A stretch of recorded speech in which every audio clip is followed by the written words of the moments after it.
Isang malayang araw ng pagsamba sa ating Panginoon. Sige po, inaanyayahan ko po ang lahat na tumayo. Hallelujah. Tunay nga na napakabuti ng ating Panginoon. Amen. Tulad nga po ng mga naranasan natin ng mga nagdaang linggo, maging ito man ay pagsubok, problema, kalungkutan o kasakitan man, nandyan ang presensya ng ating Panginoon. Hallelujah. Tunay nga na hindi tayo mananatiling bihag ng kalungkutan sa mga oras na to. Kaya narito tayo para ipakita natin ang kalayaan na binigay sa atin ng Panginoon. At sama-sama tayong magpupuri, aawit, sasayaw sa ating Panginoon. Sapagkat ang Diyos ang nagbigay sa atin ng kalayaan. Hallelujah!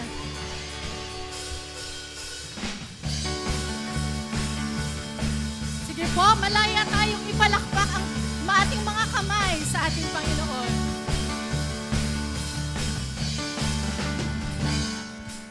Malaya, malayang, malayang, malaya. Malaya, malayang, malayang, malaya. Malaya, malayang, malayang, malaya. Malaya, malayang, malayang, malaya. Ang Diyos sa buhay ko'y gumawa. Naranasan ang kanyang himala. Sa sakit at karamdaman ako'y pinalaya. Ang kasalanan at ang kalungkutan, pinawi niya ng lubusan. Kapangyarihan ng Diyos ay aking nararanasan.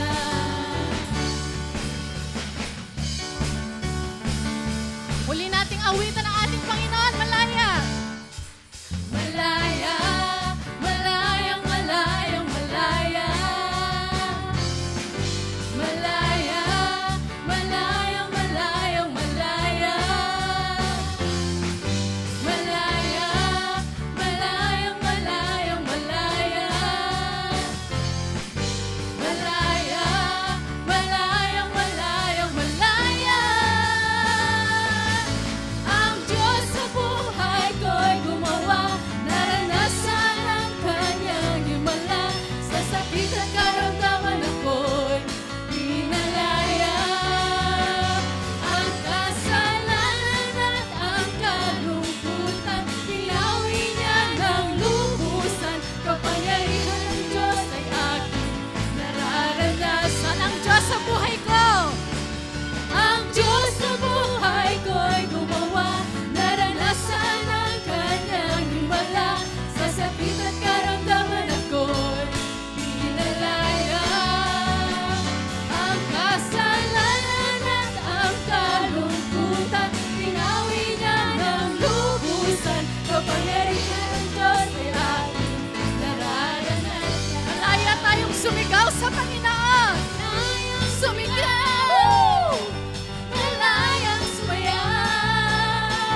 Katapatan mo, O Diyos, tunay at dakila.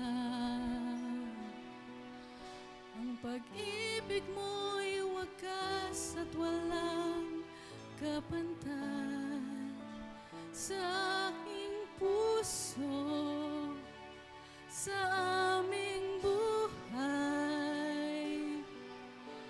Papurit pagsambay, iaalay. Bukas noon, ngayon, magpakailanman. Luwalhatiin ka minsan pa. Katapatan mo, O Diyos, tunay at dakila. Ang pag-ibig mo'y wagas at walang kapantay sa aming puso, sa aming buhay. Papurit pagsambay, iaalay. Bukas noon, ngayon, magpakailanman. Nawa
Ika'y tapat sa habang buhay. Ika'y mabuti mapagkailanman. Hanggat ako'y nabubuhay, awitin ko ang kabutihan ng Diyos. Ika'y tapat, kailanman di magbabago ang kabutihan mo. Kailanman di magbabago ang kabutihan mo. Ang buhay ko, iaalay ko lahat para sa'yo. Kailanman di magbabago ang kabutihan mo. Kailanman di magbabago. Kailanman di magbabago ang kabutihan mo. Kailanman di magbabago ang kabutihan mo. Ang buhay ko, iaalay ko lahat para sa'yo. Kailanman di magbabago ang kabutihan mo. Ika'y tapat sa habang buhay. Ika'y mabuti mapagkailanman. Hanggat ako'y nabubuhay, awitin ko ang kabutihan ng Diyos. Ika'y tapat sa habang buhay. Ika'y mabuti mapagkailanman. Hanggat ako'y nabubuhay, awitin ko ang kabutihan ng Diyos. Awitin ko ang kabutihan ng Diyos. Awitin ko ang kabutihan ng Diyos. Awitin ko ang kabutihan ng Diyos.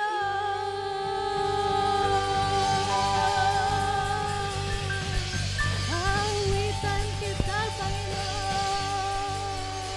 Salamat sa kabutihan mo, Diyos. Hallelujah. Salamat, Panginoon, sa iyong kabutihan, sa katapatan mo na hindi nagbabago. Salamat, O Diyos, dahil patuloy mong pinararanas, O Diyos, ang iyong kabutihan, ang iyong katapatan, ang iyong kapangyarihan sa bawat isa, Panginoon. Tunay na ikaw ang Diyos na karapat-dapat sambahin sa Espiritu at katotohanan. Salamat, Panginoon. Dakila ka, sambahin ka, at purihin ka, O Diyos.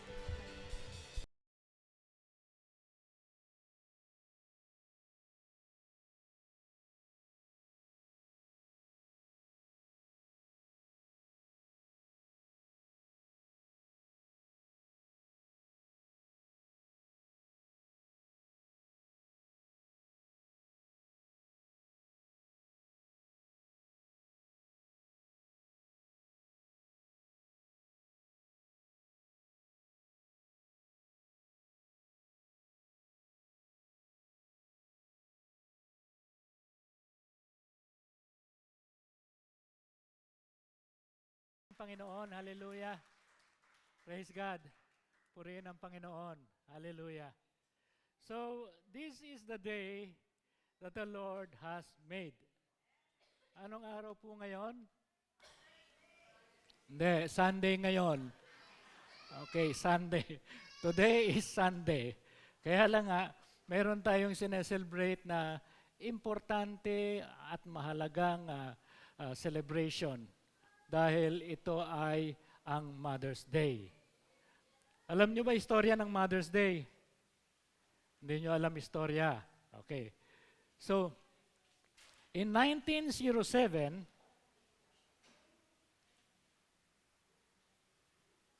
si Anna Marie Jarvis, siya ang founder ng American Mother's Day.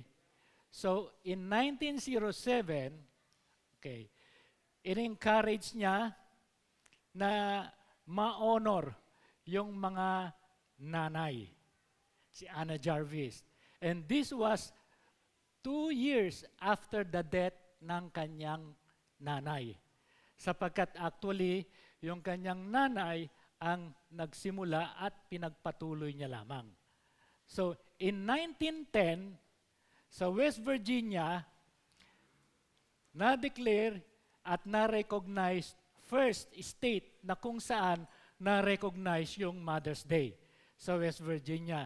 And in 1914, si President Woodrow Wilson, the 28th President ng US, he declared that Mother's Day is a national day and it is to be held every second Sunday of May.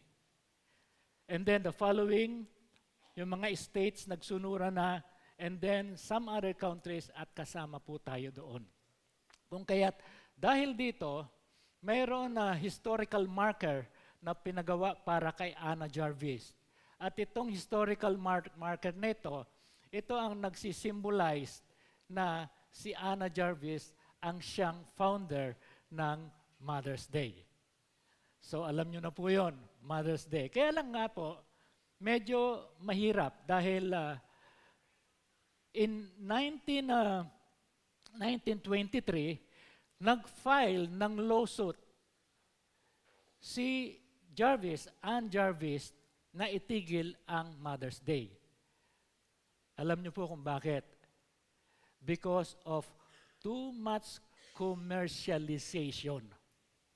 Masyadong na-commercialize yung Mother's Day. Yung mga white carnation, pink carnation, na mga bulaklak, sobra ang taas ng presyo. Mga greetings cards, sobra ang taas. Kaya medyo na-disappoint si Ann Jarvis, but then wala siyang nagawa. Dahil talagang yun na ang nakatanim sa isipan at puso ng mga tao na talagang i-celebrate ang Mother's Day. Ito pa isang problema. Papaano kung wala kang mother? Papaano kung ikaw ay isang orphan? How would you celebrate Mother's Day? Okay. This will be too hard doon sa mga tao na may ganyang experience na walang mga mother. O kaya, those who have mother but they are losing their mother. Alam niyo pong ibig ko sabihin? Papaano kung halimbawa yung kanilang nanay ay nandoon sa bingit ng kamatayan, nakakomatos, and anytime ay pwedeng bumigay. But anyway, nanay mo pa rin yun, pwede mong i-celebrate yun ng mag-isa. Hindi mo kasama yung nanay mo. So, may mga bagay-bagay na nagiging problema, but then hindi na siguro masyadong importante yung ma-disappoint tayo o kaya ma-discourage tayo sa mga bagay na ganyan. But then, sa atin, we must remember that any time of the day, 24/7, we can celebrate Mother's Day. Bakit? Kasi kasama po natin yung nanay natin sa buong araw at sa ating buhay. So, what does our mother deserves? Kung halimbawa, we are celebrating Mother's Day. Titingnan po natin ngayon yung ating passage. Inano ko lamang po to para meron po tayong idea sa Mother's Day. But then our passage is in God's message for us today is God's quality of a mother's heart. At ang passage po natin ay nasa Isaiah chapter 66 verses 12 and 13. Ngayon po, may I request everyone to stand in reading with reverence, yung salita ng Panginoon. Ito po ay nasa New King James Version. So samahan niyo po ako sa pagbasa ng salita ng Panginoon. For thus says the Lord, behold, I will extend peace to her like a river, and the glory of the Gentiles like a flowing stream. Then you shall feed, on her sides shall you be carried, and be dandled on her knees, as one whom his mother comforts. So I will comfort you, and you shall be comforted in Jerusalem. Manalangin po tayo. Panginoon, maraming salamat, Panginoon, sa araw na ito. We invite the Holy Spirit to be in this place, O Lord God. Dalangin po namin, Panginoon, na maunawaan po namin ang inyong banal na salita. Maraming salamat sapagkat alam namin, Panginoon, that you already bless your words, O Father God. And we pray, O Father God, that we may know what is the substance of the passage that you gave us. Maraming salamat sa inyo ang lahat ng papuri sa makapangyarihang pangalan ng aming Panginoong Kristo. Ito po ang aming dalangin. Amen and amen. Maraming salamat po. Pwede na po tayo makaupo. So, ito po yung ating passage sa Isaiah chapter 66 verse 12 to 13. So, God's quality of a mother's heart. Tanungin ko po kayo, ano po ang pagkaalam nyo sa ating Panginoon Diyos? God revealed Himself in a masculine state. Bakit mother's heart? Mayroon bang mother's heart ng ating Panginoon Diyos? He revealed Himself in a masculine state, masculine form. But then, tingnan po natin na ang ating Panginoon Diyos, siya po ay Diyos. Hindi po natin pwedeng alisin yung mga bagay-bagay na kung meron ang ating Panginoon Diyos. He is in a masculine at sinasabi dito, God's quality of a mother's heart. Ang ating Panginoon Diyos po ay Diyos. We cannot question yung physical image o kaya image ng ating Panginoon because God is Spirit. Ang ating Panginoon Diyos ay Espiritu. Hindi po natin pwedeng i-question kung ano ang kanyang image. Ano ba siya? Babae ba siya? Lalaki ba siya? O kung ano ba siya? But then, tandaan natin, siya ang Diyos. Alam ng Panginoon Diyos ang mga bagay-bagay because we have only a limited understanding. At yung understanding na yan ay nandoon sa salita ng Panginoon. Kaya nga may scriptures tayo. But then, there are secret things na hindi po natin alam. Na ang nakakaalam lang po yun, ang ating Panginoon Diyos sapagkat siya ay Diyos. So, God has a mother-like qualities. He has a mother heart qualities. Kung kaya to, makikita po natin na dito sa ating passage, dito sa ating passage ay mayroong binanggit dito na as one whom his mother comforts, so I will comfort you and you shall be comforted in Jerusalem. Ngunit, bibigyan ko muna po kayo ng background kung bakit dito po natin hinalaw yung ating pag-aaral patungkol sa mothers. Yung book of Isaiah po ay nahahati po sa dalawang period. It is the Assyrian period and the Babylonian period. O kaya Assyrian captivity o kaya Babylonian captivity. Tandaan po natin na ang Israel ay nahati sa dalawang kingdom. The northern kingdom and the southern kingdom.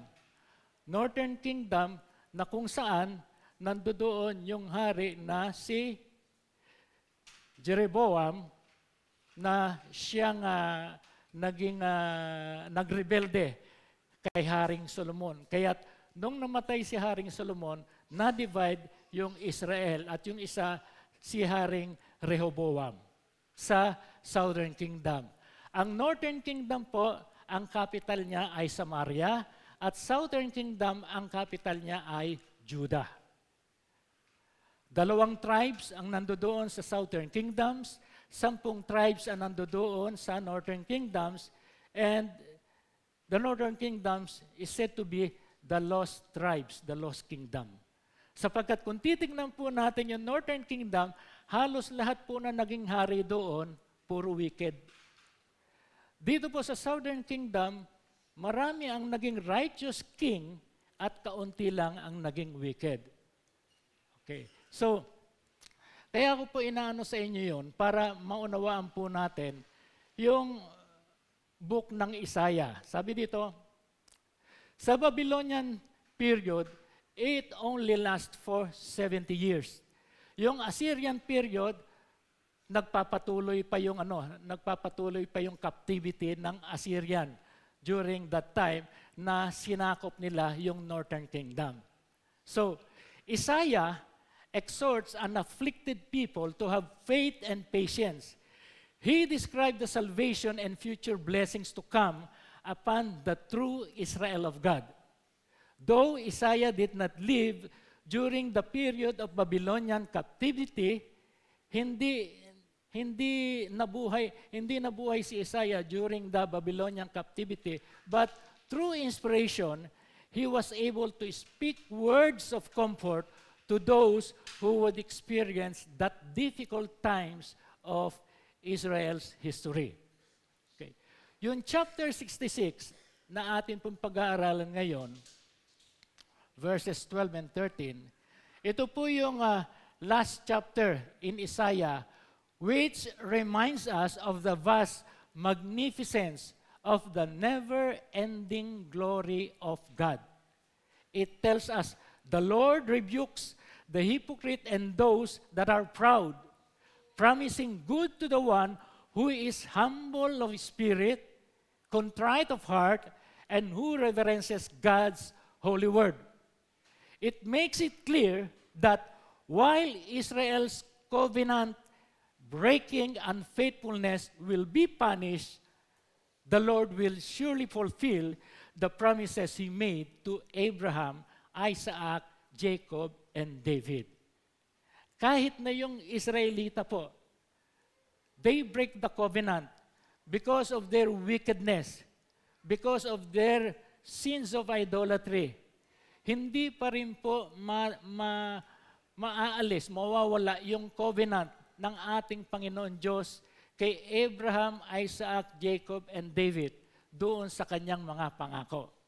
So, while Israel had to be punished for breaking their covenant with the Lord, His chastening rod will not last forever.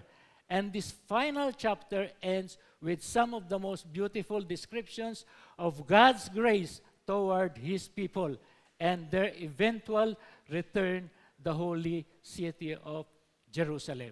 Alam niyo po, ang Jerusalem po, napakahalaga po ng Jerusalem sa atin ng ating Panginoon. Sapagkat tuwing siya ay nananalangin, He always faced towards Jerusalem. Bakit po? Sapagkat doon sa Jerusalem, habang kasama niya yung kanyang mga disipulo, ang ating Panginoon na rin ang nagsasabi sa kanyang mga disipulo, in this place, they will murder me. They will kill me. Ngunit hindi maunawaan ng mga disipulo yon. Okay. So, Jerusalem is a place na napakahalaga sa ating Panginoon.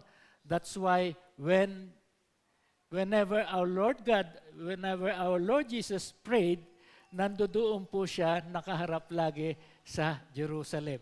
Tinitignan niya yung Jerusalem na kung saan doon mararanasan niya ang tunay na hirap na mangyayari sa kanya, lalong-lalo na doon sa cross of Calvary.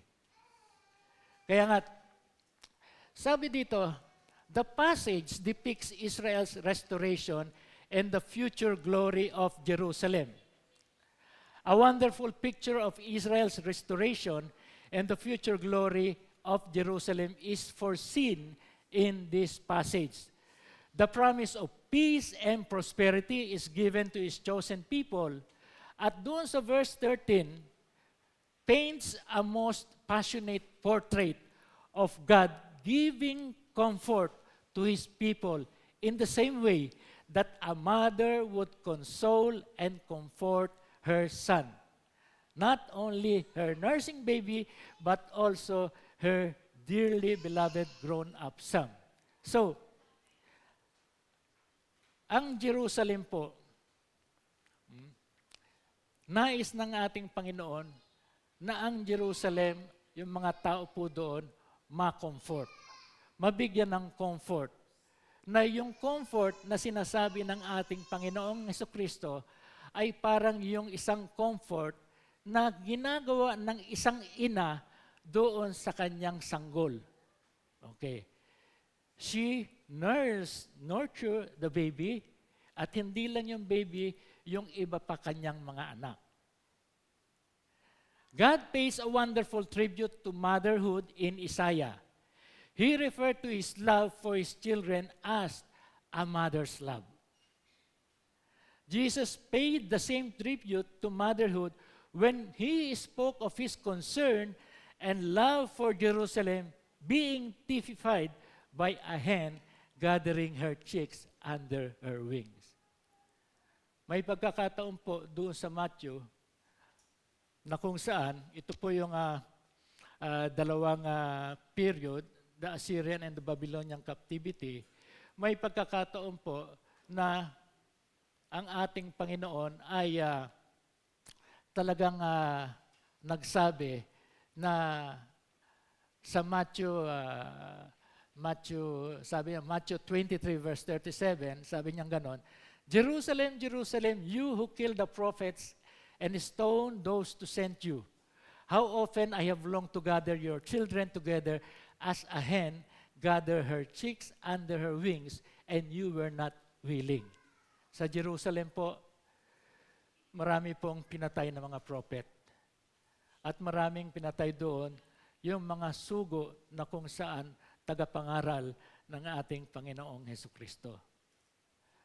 At nais ng ating Panginoon na sana ma-gather niya yung mga mananampalataya na yon na tulad ng parang isang manok na kung saan kino-comfort niya ang kanyang mga anak. So, ano ang ginagawa ng mga manok doon sa kanyang mga anak? Bakit niya itinatago ito doon sa kanyang pakpak? Para mainitan? Para mangitlog? Para maprotektahan? Para maging safe yung mga chicks doon sa loob ng kanyang pakpak. And most especially, it is usually for protection. Okay.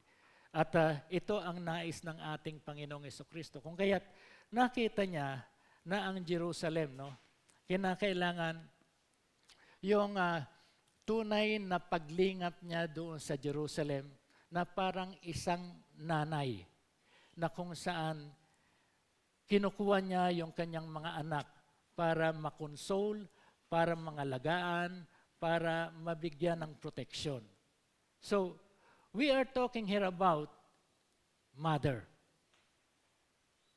At dito, bibigyan natin ng lundo dito yung patungkol sa mother. So, the love of a Christian mother depicts God's love for His children. Ang nanay po, hindi po natin matatawaran ang pag-ibig ng mga nanay sa kanilang mga anak. Amen ba tayo doon? Unless otherwise, hindi nyo mahal ang inyong mga anak. Okay. Pero kung mahal natin ang ating mga anak, yung mga Christian mother, ipinapakita po natin yung talagang pag-ibig ng isang tunay na ina doon sa kanilang mga anak. The love. She cares for her children. Yung kanyang mga anak na tunay nga na simula pa lang sa sanggol ay sinusubaybayan na ng isang ina ang kanyang mga anak. Okay.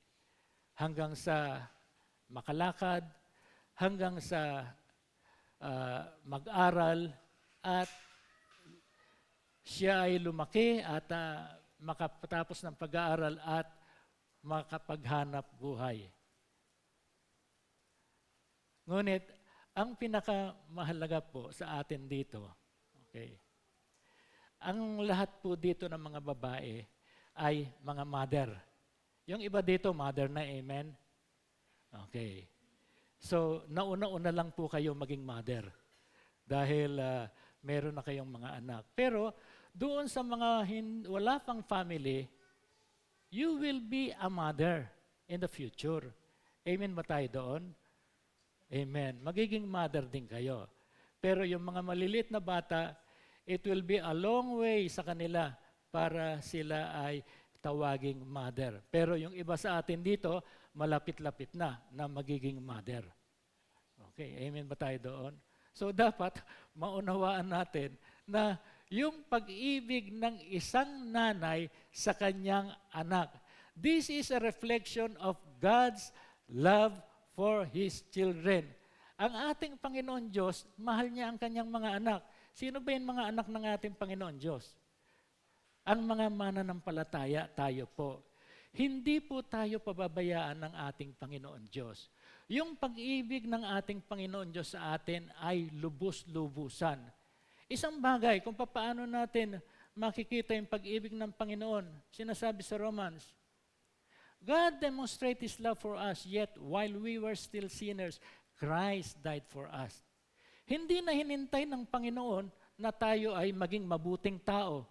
But then, nandoon, pumunta na siya doon sa cross of Calvary, nandoon na kung saan siya ay pinako, namatay, at pagkatapos after 3 days na buhay na maguli, and that's the time na tayo na mga mananampalataya ay tumanggap sa kaligtasan na ipinagkakaloob ng Panginoong Jesucristo sa atin. Hindi niya na hinintay na tayo ay maging mabuting tao para pumunta siya at nandoon siya sa cross of Calvary at para doon ma-crucified.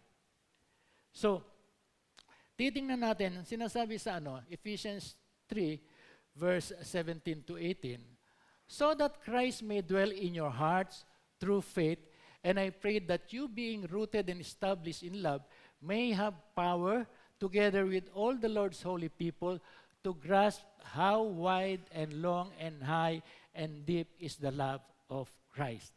Napakalawak po ng pag-ibig ng ating Panginoon Jesucristo sa atin.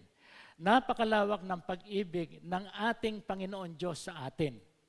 Sapagkat kung hindi niya tayo minahal, pababayaan tayo ng ating Panginoon na magdusa doon sa dagat-dagatang apoy. But then because of His compassionate love for us, ang ating Panginoong Jesucristo ay sumunod sa ating Diyos Ama para dito sa lupa ay magkatawang tao at magsilbing isang lingkod. Para siya ang tumubos sa lahat ng kasalanan ng sanlibutan. Yun po ang pag-ibig ng ating Panginoon Diyos. Yung ating mga nanay naman, wala naman preferential sa pag-ibig sa kanyang mga anak. Ang mga nanay ba merong partiality sa kanyang mga anak? Pinipili ba ng nanay kung sino ang talagang mahal niya? O kung ilan ang anak, 6 ang anak, lahat yan, mahal niya yan. Sabi dito, tinanong ang isang nanay na mayroong 6 na anak. At tanong sa kanya, which one you love best? Sino sa mga anak mo ang mahal mo? Ang sagot ng nanay, sabi niya, the one who sick until he gets well, and the one who is away until he gets back home.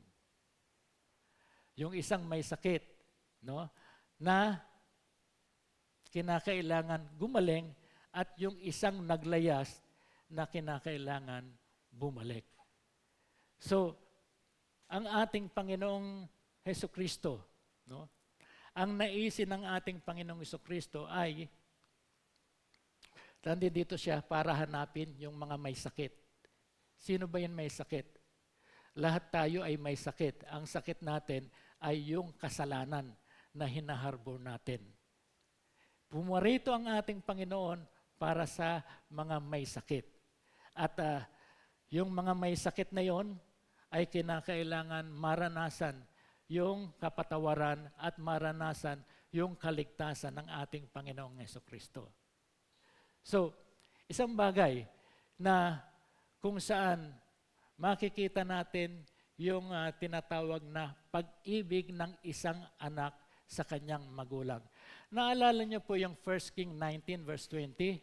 Sabi doon, Elisha then left his oxen and ran after Elijah. Let me kiss my father and mother goodbye, he said, and then I will come with you. Go back, Elijah replied, what have I done to you?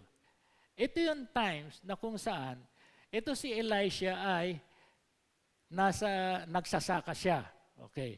Marami siyang sakahan. Okay. And then afterwards, nakita siya ni Elijah, at yung cloak ni Elijah ay ibinato niya kay Elisha. Dalawang ibig sabihin yon. Yung kanyang plowing, yung kanyang pagiging magsasaka, sapagkat napakadami niyang oxen, it symbolizes na si Elisha ay mayroong kaya. And he has a massive farming operation. At yung cloak na itinapon sa kanya ni Elijah symbolizes the transfer of authority and a call to a prophetic ministry. Yung cloak na inihagi sa kanya. But then, ang sabi ni Elisha, wait, sabi niya ganon. Let me kiss my father and my mother goodbye. Umuwi muna siya, nagpaalam siya sa kanyang nanay, tatay, hinalikan niya ito. Symbolizing that he honor his parents. Ino-honor niya yung kanyang nanay at yung kanyang tatay. Di tulad sa kapanahunan na ngayon na kung saan ang mga anak hindi malaman ng nanay kung nasaan. Minsan tatawag, nandiyan ba sa iyo yung ganitong anak ko? Wala pa eh. Hindi nila alam kung nasaan. Wala man lamang pagpapaalam ang mga anak. So ito, nagpaalam sa kanyang nanay, nagpaalam sa kanyang tatay. Hinalikan niya pa ang kanyang mga magulang. At pagkatapos, yung mga bagay na ginagamit siya sa pag-plowing, sinunog niya sapagkat naghanda siya ng piging, nagpatay siya ng mga oxen at nagpahanda siya bago siya umalis at sumama kay Elijah doon sa kanyang ministry as a servant. So, dito natin makikita yung tinatawag na pag-ibig, no, ng isang anak sa kanyang ina, na kung saan inonor ni Elisha ang kanyang nanay at sa pamamagitan ng pagpapaalam. Sa panahon natin ngayon, iba na yung takbo ng buhay ng pamilya ngayon. Okay. Minsan, may mga anak tayo na sinasabi nating may sariling mundo na sila. Okay. They can do whatever they like to do. They can go to some places wherever they like to go. Okay. Minsan, ang mahirap lang dito minsan, may mga anak na hindi marunong magpaalam sa kanilang mga magulang. Malaki na kami, lalong-lalo na kung ang anak ay mayroong kaya, may trabaho. Minsan dumarating ang time na ang mga anak nagiging dominante sa kanilang mga magulang. Lalong-lalo na kung yung mga magulang ay dumidepende doon sa kanilang mga anak. Sapagkat ang kanilang mga anak ay maganda ang trabaho, kumikita. So, as a Christian children, kinakailangan ipakita natin sa ating mga magulang na talagang Kristiyano tayong mga anak. So much better na ang mga ina bilang Christian ay ipinapakita niya sa kanyang mga anak yung nararapat niyang gawin bilang isang believer, bilang isang Kristiyano. Ngunit ang mahirap nito, kung halimbawa may times na ang anak, she feels or he feels dominant doon sa kanyang mga magulang. Minsan, dahil siya ang nagpo-provide, okay, sa family, ang nangyayari, yung anak ay masyadong bossing. Okay. Bossing siya doon sa kanilang pamilya. Okay. At lahat, minsan, I don't know, pero this is only in general, no? Minsan, may mga anak na pinapagalitan ang kanilang mga ina. Sa kanilang pagsasama, pinapagalitan ng anak ang kanilang mga nanay. Baliktad na. Supposed to be, yung parents ang magagalit sa kanilang mga anak. Pero ngayon, baliktad na. Sabi dito, the concern of the Christian's mother reflect God's concern for His children. Ang ating Panginoon Diyos ay may concern sa kanyang mga anak, sa atin. Kaya doon sa 1 Peter 5 verse 6 to 7, ang sabi doon, humble yourselves therefore under God's mighty hand, that He may lift you up in due time. Cast all your anxiety on Him because He cares for you. Okay. So, how can we cast our anxiety sa ating Panginoon Diyos? At sinasabi dito, if we cast all our anxiety, God cares for you. But minsan, okay, hindi natin maranasan yung cares ng ating Panginoon Diyos sa atin. Paano ba natin ginagawa yung pag-cast ng ating anxiety sa ating Panginoon Diyos? Ito ang isang problema na nalilimutan ng iba. Yung sinasabi sa verse 6, humble yourselves, therefore, under God's mighty hand, that He may lift you up in due time. Humble yourselves before God. Before casting your cares sa ating Panginoon, we must humble ourselves to God. Tignan natin yung ating sarili. Is there anything hard na magiging hindrance para yung aking anxiety na ilalagak sa Panginoon ay mabigyan niya ng kasagutan? Mayroon bang mga hindrance sa akin? Is there sin? Mayroon ba tayong jealousy? Mayroon ba tayong envy? Mayroon ba tayong pride na nananatili sa atin? If we will not humble ourselves sa ating Panginoon Diyos, how can God answer us? Hindi tayo masasagot. And God will not care for us if we will not humble ourselves. Ibaba naman natin yung ating sarili sa ating Panginoon. Tingnan natin, examine natin yung ating sarili sa ating Panginoon. Because if not, God will not answer us. Alam nyo, napakahalaga po ng role ng isang nanay. Naniniwala po ba kayo na ang isang ina ay mayroon 3 pares na mata? Naniniwala po kayo? Figuratively, ang isang ina may 3 pares na mata. Sasabihin ko po kung ano yon.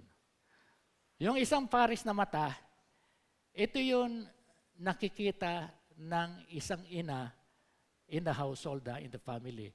Ito yung nakikita niya sa lahat ng kilos ng kanyang anak at ng kanyang asawa. Physically, nakikita niya. Ngunit may isang mata pa siya na nasa harap din. Na yung mata na yon ay nakikita niya yung mga concealed and hidden things, hidden activities ng kanyang mga anak. Kahit nasa kwarto, kahit nasa kasama ang ibang mga barkada, okay, nakikita ng isang ina yung mga concealed activities. Nakikita niya si mister kung anong ginagawa ni mister. Baka mamaya, nasa loob ng kwarto pero may kausap na iba sa telepono, sa cellphone. So, ito yung isang pares. Dalawang pares na yon. Yung pangatlong pares, nasaan? Nasa likod yun. Nasa likod yun. So, ibig kong sabihin, yung isang mata na yon, gagawa ka pa lang ng isang bagay, nakikita na ng isang ina yon. Kikilos ka pa lang, alam na ng ating mga nanay yon. Okay. Papunta ka pa lang, pabalik na ako dito, sabi ng isang ina. Okay.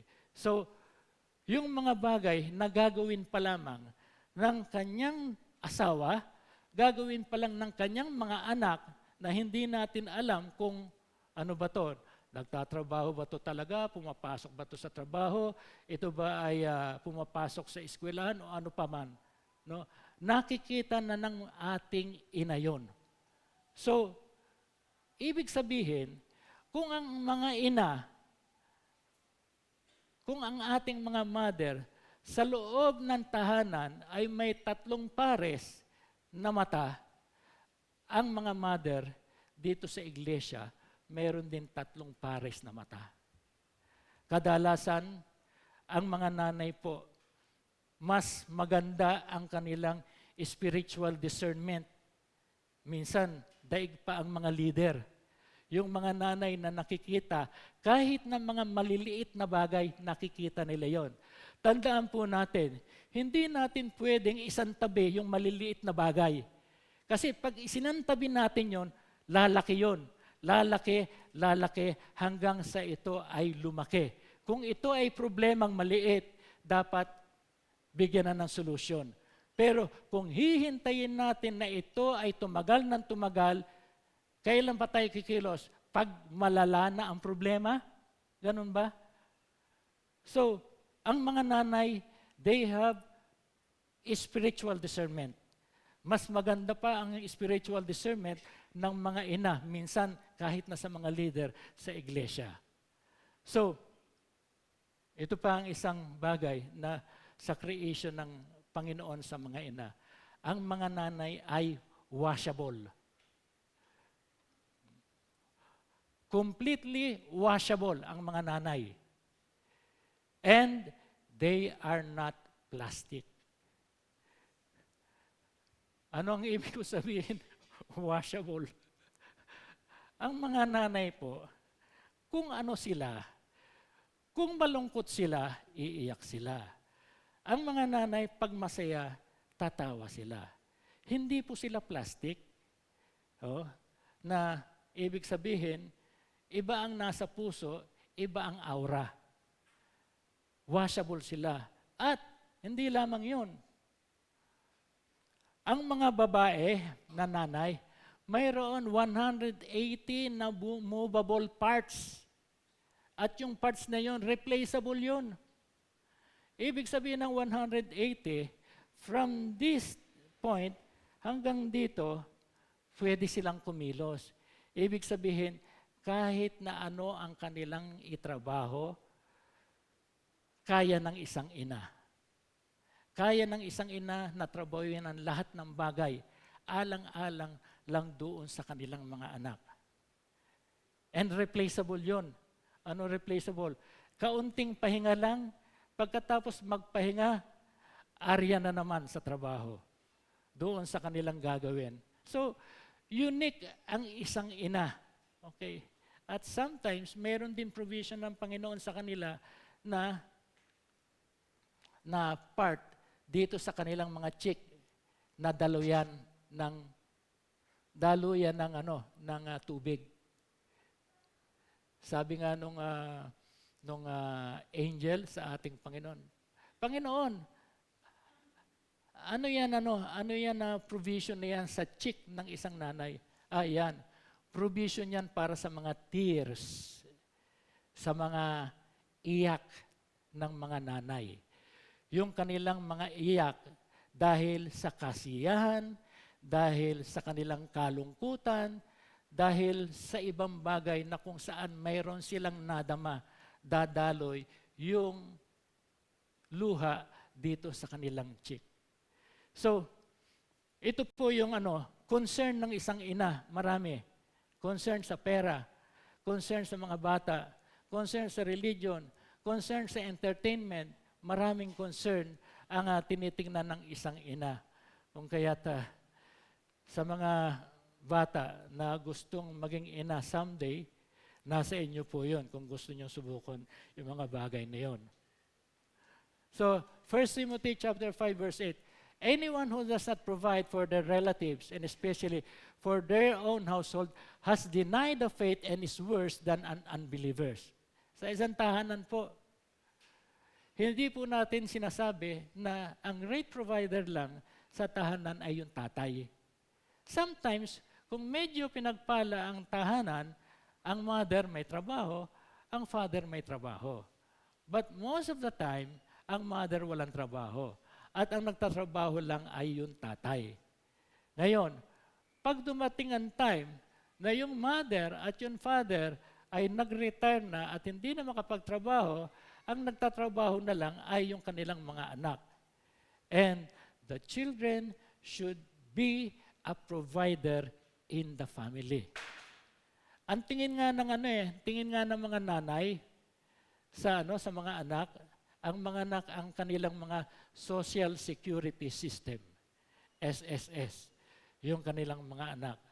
Ito yung pag nakita ng mga magulang yung kanilang mga anak ng trabaho, ito ang aming Social Security.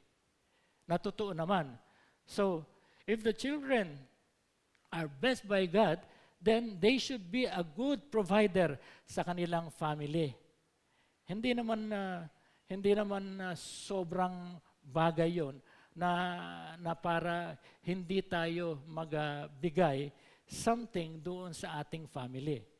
Okay. So, naalala niyo po yung si Jochebed, yung nanay ni Moses. Okay. Si Moses, it was 3 months na tinago ng kanyang nanay. But then, ang nangyayari, yung mga sundalo, pinahanap yung mga anak ng mga lalaki.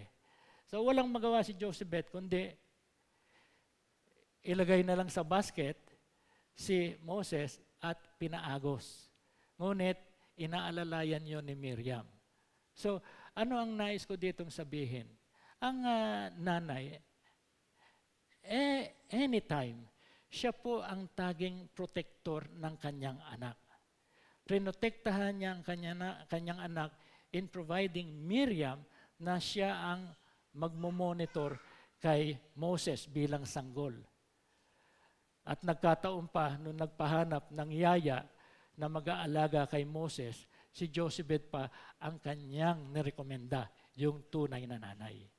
So, what a great blessing para doon sa family ni Moses, doon sa kanyang magulang. The sacrificial heart of a Christian mother reflects God's compassionate heart.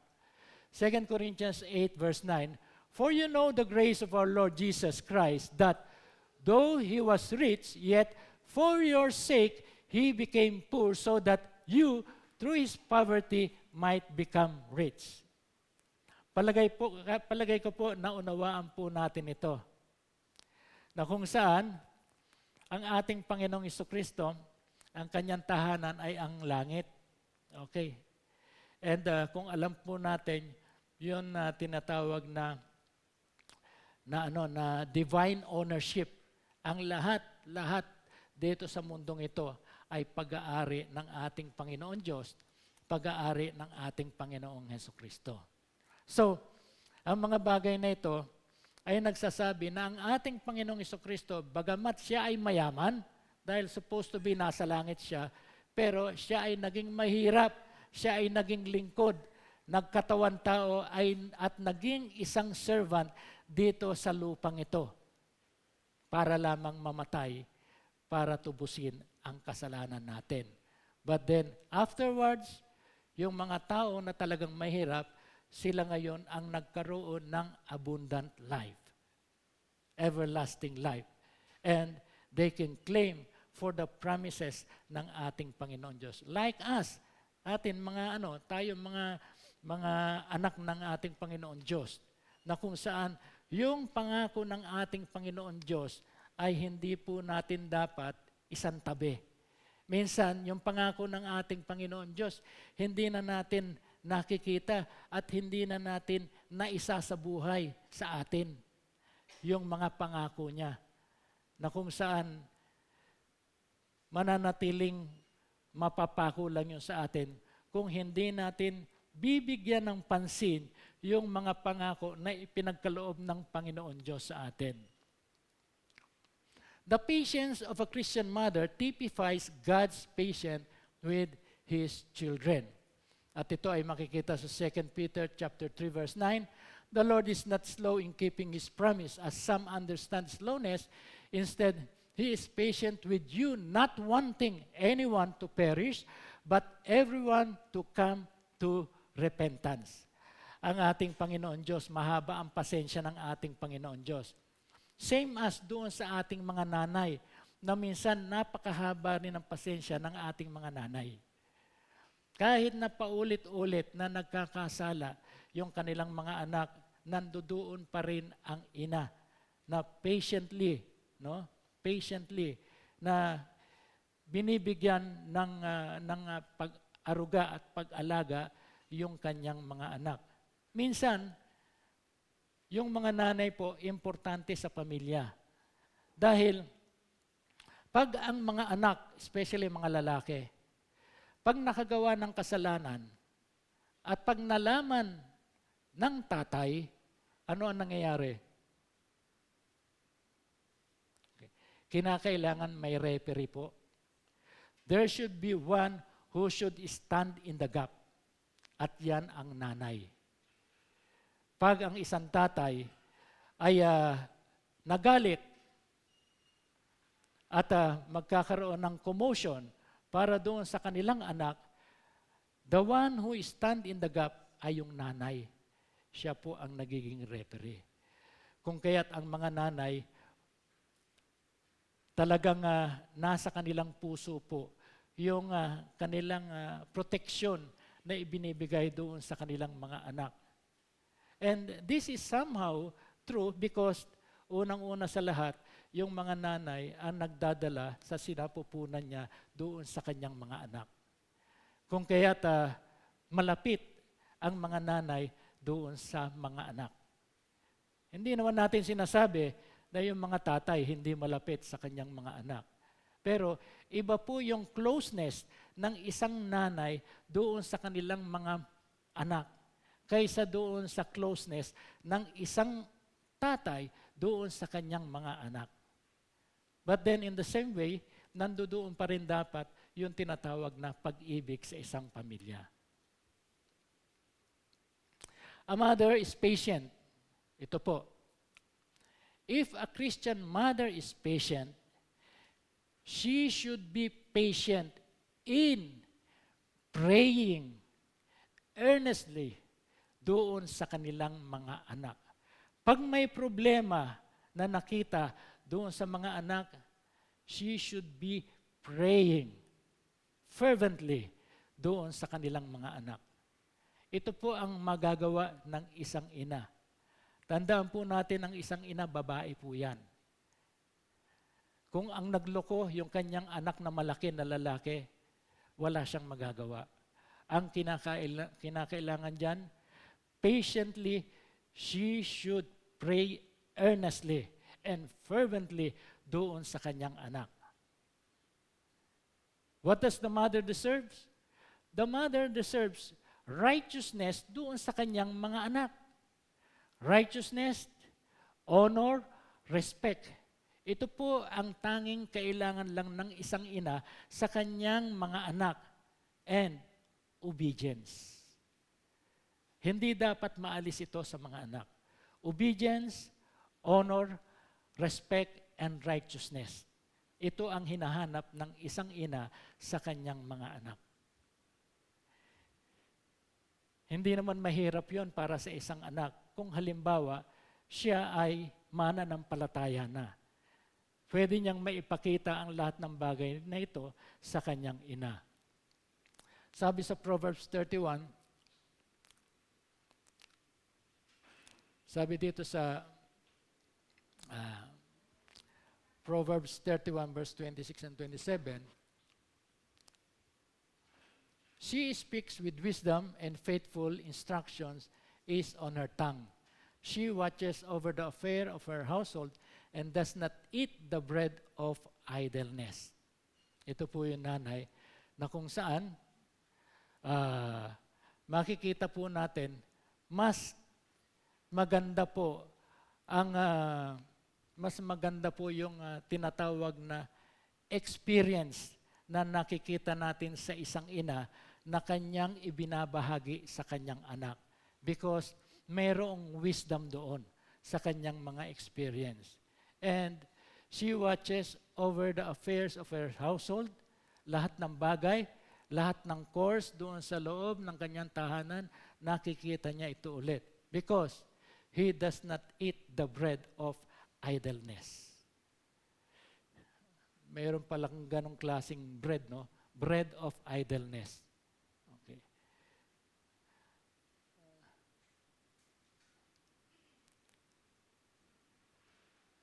Sabi dito, honor, Ephesians chapter 6 verse 2 and 3, honor your father and mother, which is the first commandment with a promise, so that it may go well with you, and that you may enjoy long life on the earth. Ito po yung isang sikreto sa mga anak. Para po humaba ang buhay natin, ito ang sinasabi ng Scriptures. Honor your father and mother, which is the first commandment, with a promise.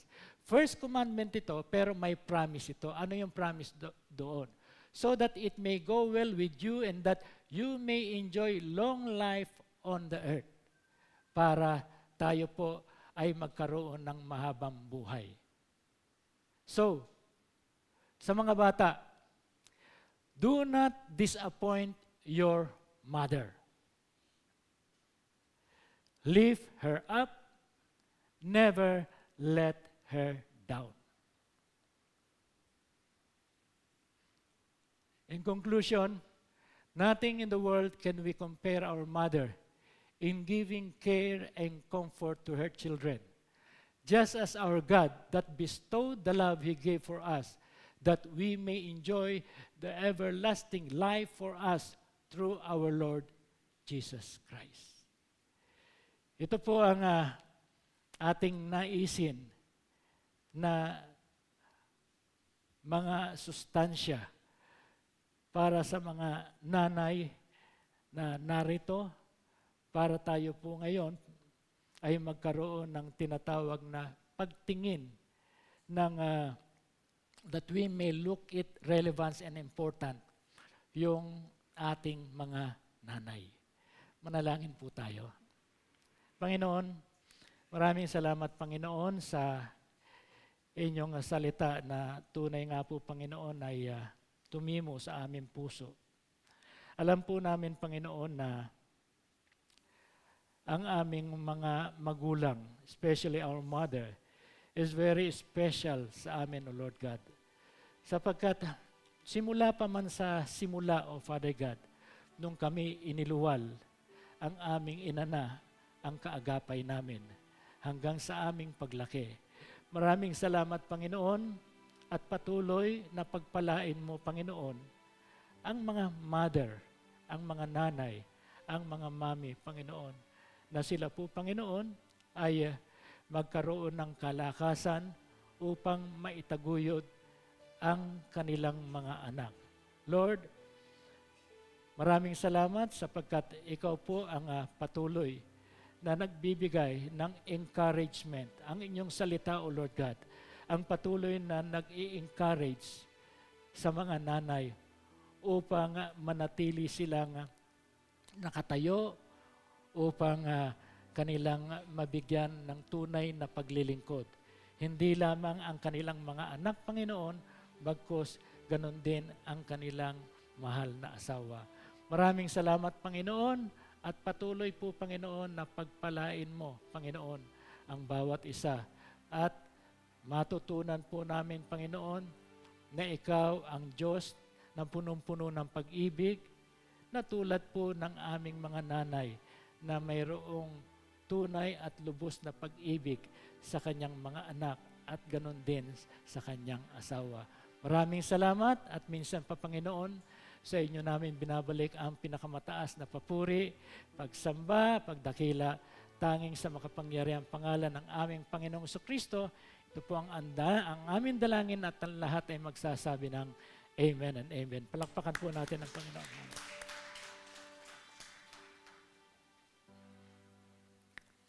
Ngayon po tayo po ay dadako sa isang pinakamahalagang yugto. Ito po yung pag-celebrate natin sa Holy Communion. Okay.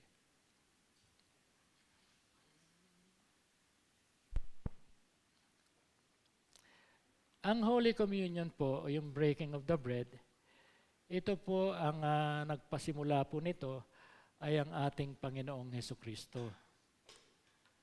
During the time, Passover, at pagkatapos nito ay naranasan na ng ating Panginoong Hesukristo yung crucifixion.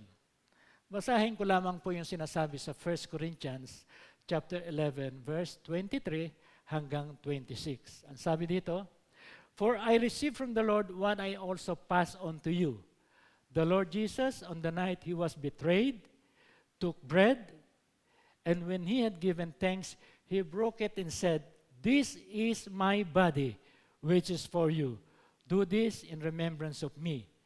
In the same way, after supper, he took the cup, saying, 'This cup is the new covenant in my blood. Do this whenever you drink it in remembrance of me. For whenever you eat this bread and drink this cup, you proclaim the Lord's death until He comes.'" Ngayon, kung aabante pa tayo, may sinasabi doon. "So then, whoever eats the bread or drinks the cup of the Lord in an unworthy manner will be guilty of sinning against the body and blood of the Lord. Everyone ought to examine themselves before they eat of the bread and drink from the cup." So, ang sinasabi dito sa scriptures, kinakailangan po ay examine po natin yung ating sarili bago tayo mag-partake nitong blessed and holy elements na ating ipapartake. So, sa kaunting sandali, just in a few minutes, may I request everyone na yumuko po tayo at examine natin yung ating sarili. If we have sinned, we confess our sins to God so that we may receive God's forgiveness.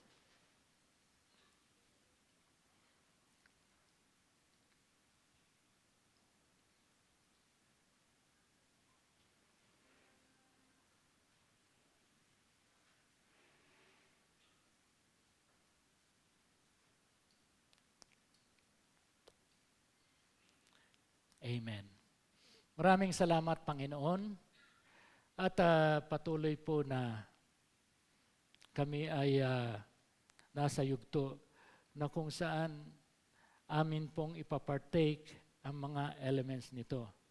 But before, Lord God, Dalangin ko po, Panginoon, na mga elemento na ito, sanctify and bless these elements, O Lord God. Dalangin ko po, Panginoon, na ang pagpartake namin dito sa mga elements nito, as this is holy, O Father God, ay malaman namin ang iyong kalooban sa buhay namin.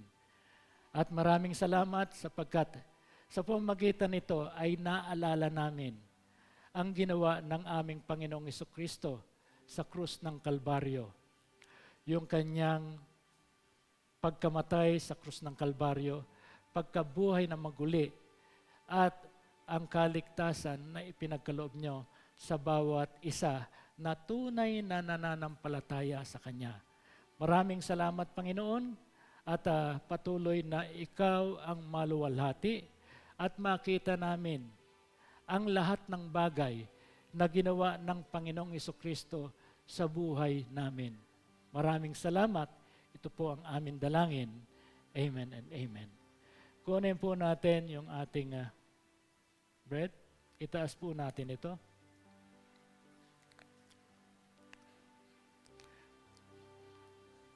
On the night he was betrayed, he took the bread, broke it, and gave thanks and said, "This is my body which is for you. Do this in remembrance of me." Let us partake of the bread.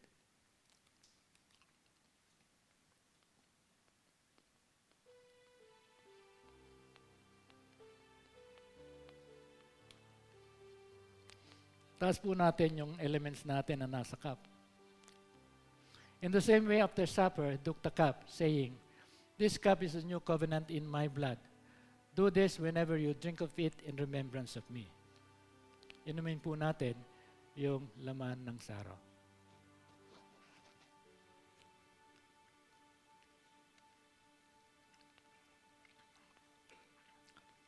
Palakpakan po natin ang ating Panginoon. Hallelujah.